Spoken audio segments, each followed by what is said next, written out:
にちは。私はデイリー・ウンと申します。ミャンマー出身で好きなことは料理やデザートを作ることです。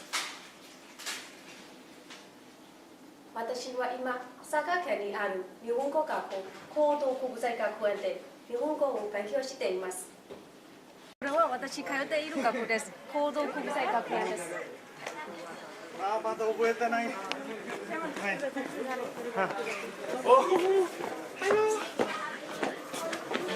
こんにちは。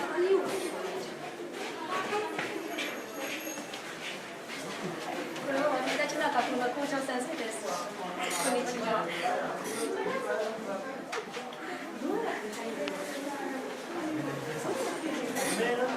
こんにちは。私の学校では楽しいイベントがたくさんあるので少し紹介させていただきます。まず芋掘りです。学校の近くに住んでいる地域の方と一緒に5月に芋の苗を植えて10月にたくさんの芋を収穫しました。これは畑です。学校の近くに住んでいる地域の方が貸してくれてます。これは私たちが取ったさつまいもです。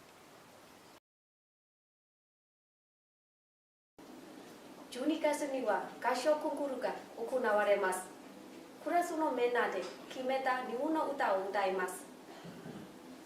JNPT でたまったストレスを一気に発散できます。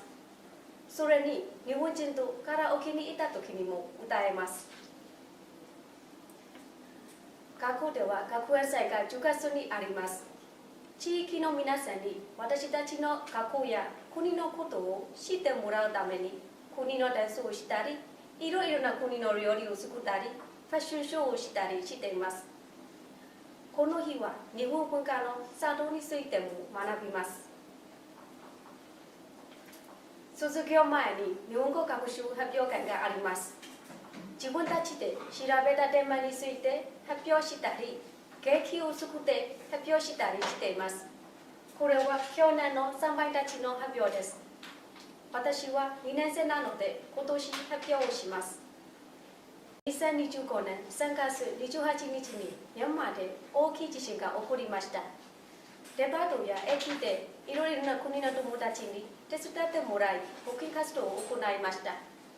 そこで私が感じたことをスピーチしたいと思っています。頑張ってスピーチをするので、ぜひ聞いてほしいです。